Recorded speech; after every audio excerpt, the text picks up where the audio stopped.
Good morning, dear students. How are you? Hope you all are fine. Today we will do chapter second, change in profit sharing ratio among the existing partners. The part of goodwill. What is goodwill? Goodwill means the good name of or the reputation earned by a firm through the hard work and honesty of its owners.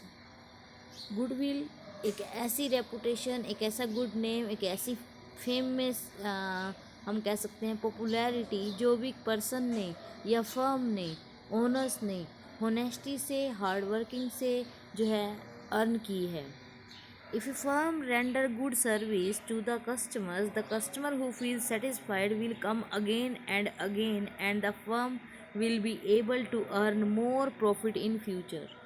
अगर firm अच्छी service available कराती है अपने customers को तो customers satisfy होंगे, वो बार बार उसके पास आएंगे. जब बार बार आएंगे तो वो क्या है, फ्यूचर में उसे प्रॉफिट अर्न कराने में हेल्प करेंगे या वो पर्सन जो है वो एबल होगा फ्यूचर में प्रॉफिट अर्न करने के लिए.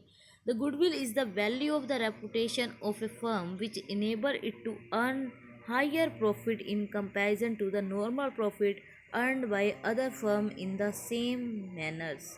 या हम कह सकते हैं कि गुडविल जो है वो क्या करती है, फर्म की रेपुटेशन एक पर्सन को अदर फर्म से नॉर्मल प्रॉफिट से ज़्यादा अर्न करने में हेल्प करती है.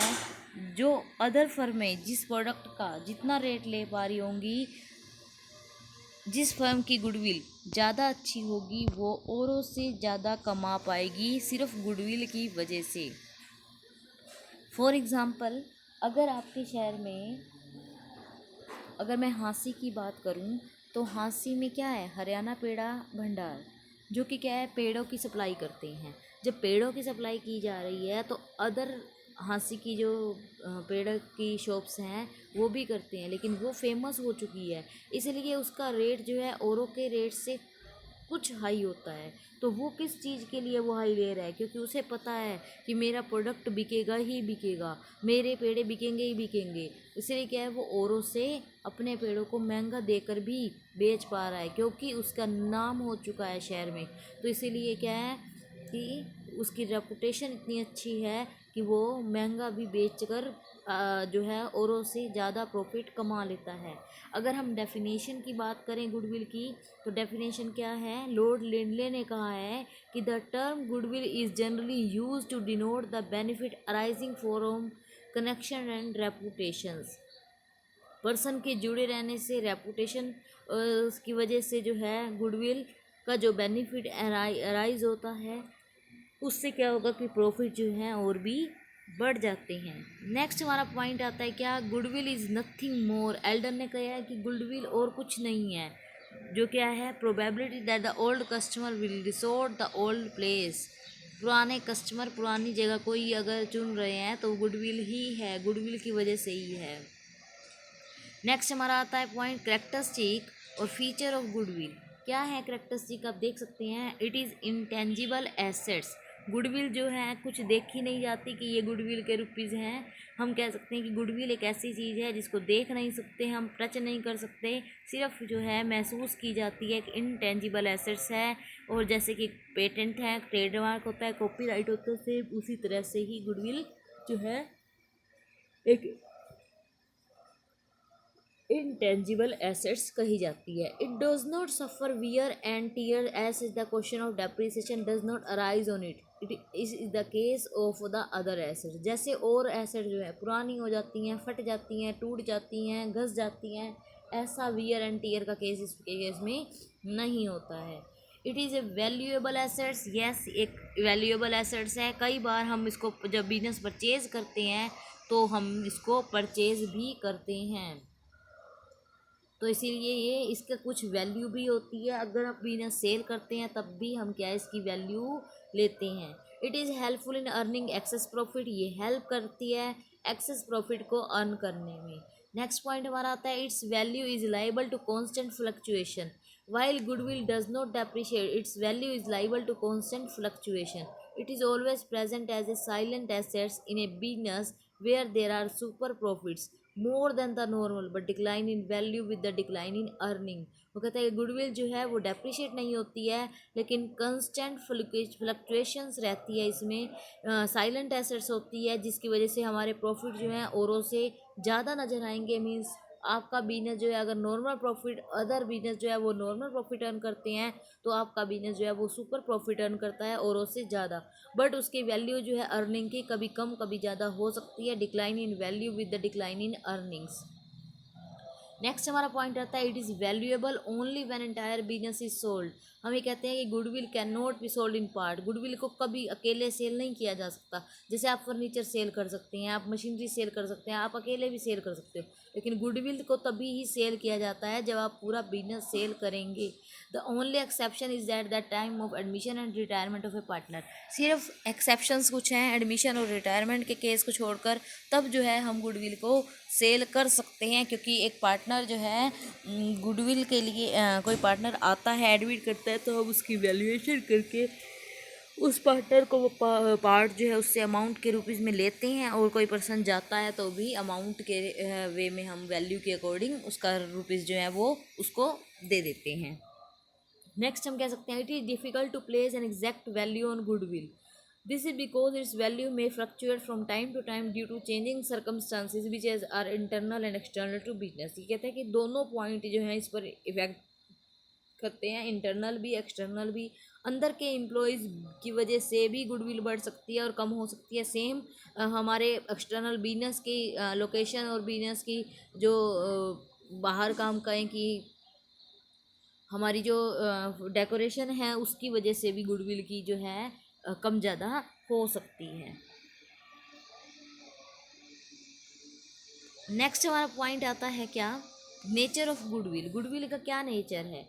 Goodwill is an intangible assets, no physical existence and can not be seen और touch, but is not a fictitious assets because fictitious asset do not have a value, whereas goodwill has a where in case of profit making concern it can be sold through a sale will be possible along with the sale of entire business। तो वो कहते हैं कि goodwill जो है एक assets है, physical intangible assets है, इसको फिक्टिशियस एसेट्स नहीं कह सकते हैं, क्योंकि गुडविल की कुछ वैल्यू होती है जिससे वो प्रॉफिट अर्न करने में हेल्प कराती है। हाँ, इसको हम पूरा बिजनेस सेल होने के साथ जो है वो सेल भी कर सकते हैं। नेक्स्ट हमारा पॉइंट आता है ओरिजिन ऑफ गुडविल। क्या है ओरिजिन ऑफ गुडविल? गुडविल की कौन कौन से फैक्टर्स को इफेक्ट करते हैं? तो ये चीज़ ध्यान में रखनी होगी कि काफ़ी सारी चीज़ें जो हैं वो गुडविल को इफेक्ट करती हैं, जैसे कि favourable location of the business. अगर आपका बिजनेस एक ऐसे एरिया में, एक ऐसे प्रोमिनेंट प्लेस पर है जहाँ पर सभी कन्वीनियंटली आ सकते हैं, तो वो जो है कस्टमर को मोर अट्रैक्ट करता है। तो यही चीज़ हम कह सकते हैं कि मोर अट्रैक्ट करेगा, तो कस्टमर को अट्रैक्ट करने वाली चीज़ ही क्या है? गुडविल है। नेक्स्ट कह सकते हैं efficiency of the management. If the business is run by experienced and efficient manager its profit will go on increasing which result in increase in the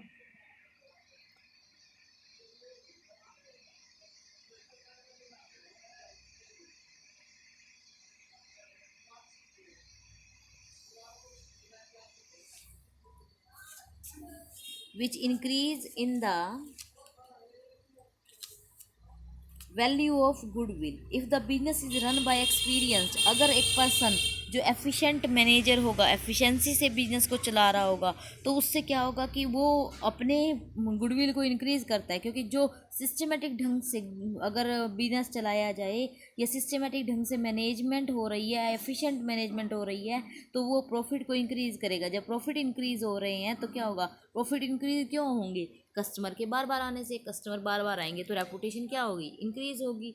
next हमारा पॉइंट आता है longevity of the business. Business की longevity, business कितना पुराना है वो भी depend करता है।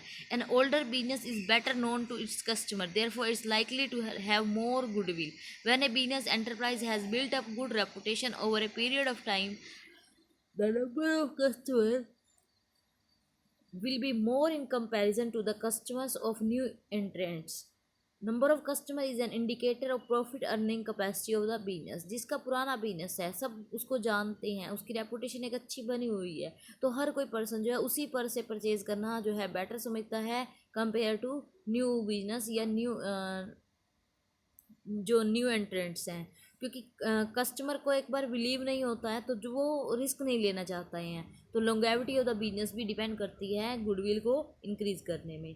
नेचर ऑफ गुड्स, गुड्स का नेचर भी डिपेंड करता है कि आपके कौन से नेचर की गुड्स को सेल कर रहे हैं। अगर आप डेली यूज़ की गुड्स को सेल कर रहे हैं तो वहाँ पर it will have steady profit at the demand of these goods will be stable, such business will have more goodwill. But if the deal of in fancy goods, fashion की चीज़ों की आप कर रहे हैं तो वहाँ गुडविल जो है वो कम होती है। नेक्स्ट पॉइंट है that possession of licence, in a firm hold an important licence the goodwill of the firm will be more as it will be very difficult for other firm to enter this business in the absence of the license।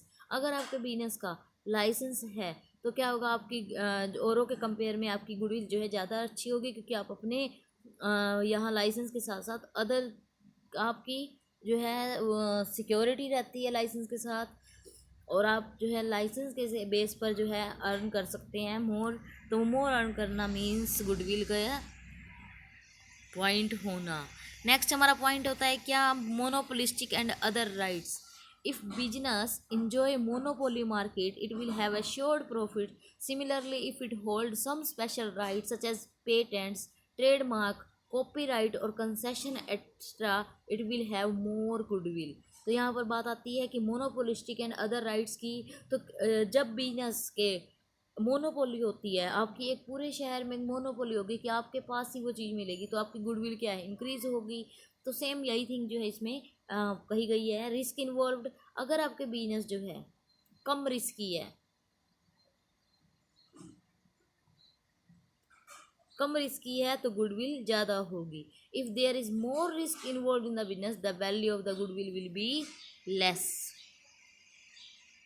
Next हमारा point आता है trend of profit. Profit का trend क्या है, if the profit of business are increasingly continuously the goodwill of them will be more. If the profit of are declining of, if the profit are declining of it's the then reputation of the firm is will be less. Next हमारा point आता है future competition का, future को compete करने का likelihood और possibility of increased competition, future will definitely reduce the value of goodwill। अगर competition ज़्यादा होगा तो गुडविल कम होगी, अगर कंपटीशन कम है तो गुडविल मोर होगी। Capital required, the amount of capital required for a business will also enhance the value of goodwill। if two business enterprise earn the same rate of profits, अगर कोई फर्म जो है वो सेम प्रॉफिट अर्न कर रही है, जो एक कैपिटल कम लगाने के बाद भी सेम प्रॉफिट अर्न कर रही है और एक कैपिटल ज़्यादा लगाने के बाद भी उसके बराबर प्रॉफिट अर्न कर रही है, तो लेज़र कैपिटल रिक्वायरमेंट वाली गुडविल जो है हम कहेंगे कि जो बिजनेस कम कैपिटल लगाने के बाद भी उतना ही अमाउंट गुडविल का, या हम कह सकते हैं इतनी ही अमाउंट जो है प्रॉफिट की अर्न कर पा रहा है, तो लेज़र कैपिटल रिक्वायरमेंट जो है वो शैल इंजॉय मोर गुडविल। नेक्स्ट पॉइंट भी है हमारे कुछ ऐसे जो गुडविल को इफ़ेक्ट करते हैं, जैसे कि इंडस्ट्रियल के रिलेशंस अगर अच्छे होंगे तो अच्छी गुडविल रहेगी।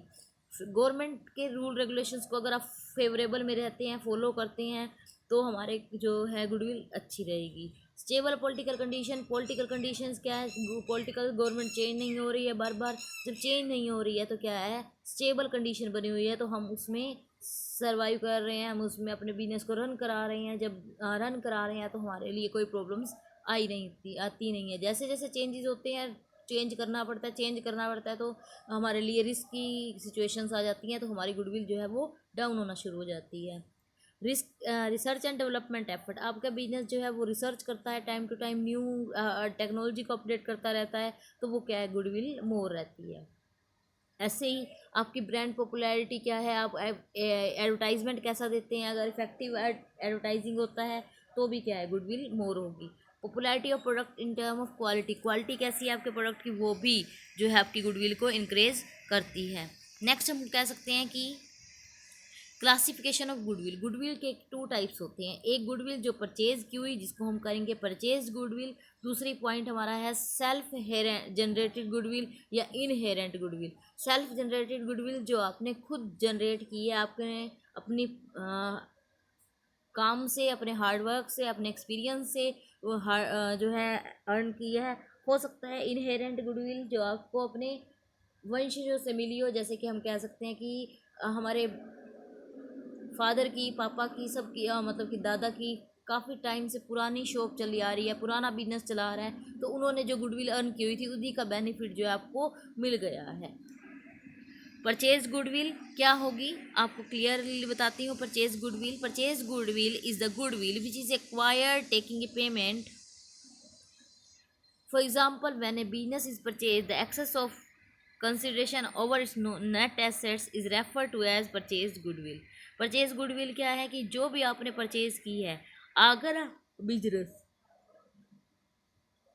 जितने का है आपने उससे ज़्यादा के लिए अगर पे किया है तो इट मीन्स वो क्या है, हमारी गुडविल है। अगर आपको ने हम ऐसे भी इसको कैलकुलेट कर सकते हैं, अगर आपकी एसेट साइड और लाइबिलिटी साइड का अगर हम टोटल करते हैं, एसेट साइड लाइबिलिटी साइड से इंक्रीज रहती है तो हमारी अमाउंट क्या होती है, जो भी अमाउंट शो होती है वो गुडविल की होती है।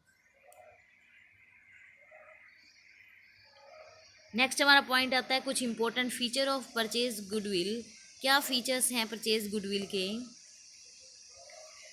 फर्स्ट पॉइंट हमारा है it is recorded in the book of account because consideration is paid for it. इसलिए इसको बुक्स में रिकॉर्ड किया जाता है क्योंकि आपने इसके लिए पेमेंट की है। जब पेमेंट की है, कोई चीज़ परचेज की है, तो आप बैलेंस शीट में एसेट साइड में गुडविल को शो करते हैं। It is amortise over it's useful economic life. जैसे जैसे बिजनेस चलता रहता है, इसकी वैल्यू में कुछ कमी आती है तो वो हम फिक्स एसेट्स जो कि हमारी टेंजिबल एसेट्स होती हैं उनको हम अगर उनकी वैल्यू में कुछ कमी आती है तो डेप्रिसिएशन वर्ड यूज़ करते हैं। लेकिन जब हम गुडविल की बात कर रहे हैं तो जो हमारी वैल्यू में कमी आएगी उसके लिए हम अमोर्टाइजेशन वर्ड यूज़ करते हैं। नेक्स्ट पॉइंट है सेल्फ जनरेटेड गुडविल और inherent goodwill. It is internally generated goodwill which arise from A number of characteristic और एट्रीब्यूट्स विच और ongoing business possesses. The following are the important feature of self-generated goodwill. It is internally generated over a long period of time. ये जो है earn की गई है, एक लंबे समय का बिजनेस चलता आ रहा है उससे अर्न की जाती है। A true cost cannot be placed on this type of goodwill. Its value add depend on the subjective judgment of the valuer. इसकी एक ट्रू कॉस्ट जो है कोई भी नहीं बता सकता है, हर पर्सन के अकॉर्डिंग, हर पर्सन की जजमेंट के अकॉर्डिंग जो है इसकी वैल्यू जो है वो डिफरेंट होगी। As per accounting standard intangible assets it is not record in the books of account because consideration in money और money's worth has not been paid for it. वो कहता है कि कोई भी अकाउंट्स हैं जो भी कंसिडरेशन इन मनी की बात कर रहे हैं, मनी है worth has not been paid for it, इसके लिए क्या है कोई भी मनी जो है वो पे नहीं की गई है, वो आपके हार्डवर्क और एक्सपीरियंस और आपकी क्वालिटी, आपकी वैल्यू गुड बिजनेस की उसके अकॉर्डिंग जो है वो अर्न की गई है। नेक्स्ट पॉइंट हमारा आता है need for the valuation of goodwill. Goodwill की वैल्यूएशन की क्यों नीड पड़ती है? तो यहाँ पर बात आती है कि जब भी हमारे reconstitution of the partnership firm होता है, जैसे कि हम कह सकते हैं कि change in profit sharing of existing partner का रहा, एडमिशन का केस रहा, रिटायरमेंट का केस रहा, जब पर्सन की डेथ हुई तो, या अमलगमेशन का केस रहा, तो उन केसेस में हमको क्या है गुडविल को वैल्यू करने की या गुडविल के वैल्यूएशन की नीड जो है वो रहती है। क्या मेथड हैं गुडविल के रिवैल्यूएशन के या वैल्यूएशन करने के? तो वो आप यहाँ देखेंगे method of valuation of goodwill. 3 method हैं यहाँ गुडविल को वैल्यूएशन करने के। फर्स्ट मेथड जो है हमारा average profit method, second method हमारा है super profit method, and third method जो है वो है capitalisation method. First method average profit method को आप देखेंगे, this is a very simple and widely followed method. सबसे ज़्यादा फॉलो होने वाला और सिंपल मेथड जो है वो है एवरेज प्रॉफिट मेथड। इस मेथड से हम गुडविल को कैसे कैलकुलेट करते हैं? हम अपने पास्ट ईयर के प्रॉफिट्स को देखते हैं, पास्ट ईयर के प्रॉफिट्स का एवरेज लेते हैं और उसको मल्टीप्लाई करते हैं नंबर ऑफ ईयर परचेज से। Average of such profit is multiply by the agreed number of year to find out the value of goodwill. Thus the formula is value of goodwill is equal to average profit multiply number of year purchase। तो goodwill को calculate करने के लिए हमने क्या किया, पहले हमने देखा कितने सालों के प्रॉफिट्स हम ले रहे हैं, एवरेज ऑफ प्रॉफिट आपने लिया है। एवरेज ऑफ प्रॉफिट लेने के बाद आपने क्या किया है, नंबर ऑफ ईयर्स परचेज किया है, पास्ट ईयर के प्रॉफिट लेकर एवरेज प्रॉफिट निकाला, जितने ईयर्स के हैं उसको उतने से डिवाइड किया, डिवाइड करने के बाद नंबर ऑफ ईयर परचेज किया। उसके साथ साथ आप एबनॉर्मल इनकम्स, एबनॉर्मल लॉसेस को भी ध्यान में रखते हो। क्या होते हैं एबनॉर्मल इनकम और एबनॉर्मल लॉसेस? एबनॉर्मल इनकम्स जो कभी कभार होने वाली इनकम्स हैं, जो हमें फ्यूचर में मतलब कि हर ईयर हमारे प्रॉफिट्स नहीं होंगे। जैसे कि कोई लॉटरी लगना, कोई बिल्डिंग के सेल होने पर ज़्यादा अमाउंट में प्रॉफिट हो जाना, वो हमारे एबनॉर्मल इनकम है। रोज रोज हम प्रॉफिट बिल्डिंग को सेल नहीं करते हैं, रोज रोज हमारी लॉटरी नहीं लगती है। तो ऐसी इनकम्स अगर हमारे प्रॉफिट के अंदर जिस भी साल में इंक्लूड होती है, ध्यान से समझेंगे, जिस भी साल में इंक्लूड होती है, मान लीजिए आपको 2013, 14, 15, 16 4 ईयर्स के प्रॉफिट दे दिए। उसने बोला 2015 में हमारा एक प्रॉफिट हुआ था जो कि 2 लाख रुपए की हमारी लॉटरी लगी थी। अब लॉटरी आपकी रोज नहीं लगती है, तो लॉटरी लगने की वजह से आपके प्रॉफिट जो है उस साल इंक्रीज हो गए थे, तो आप उसको डिडक्ट कर दोगे, क्योंकि आपका जो एबनॉर्मल प्रॉफिट है वो क्या है कि रोज नहीं होने वाला है, कभी कभार होने वाले इनकम को हम एवरेज प्रॉफिट में इंक्लूड नहीं करते हैं, माइनस कर देंगे।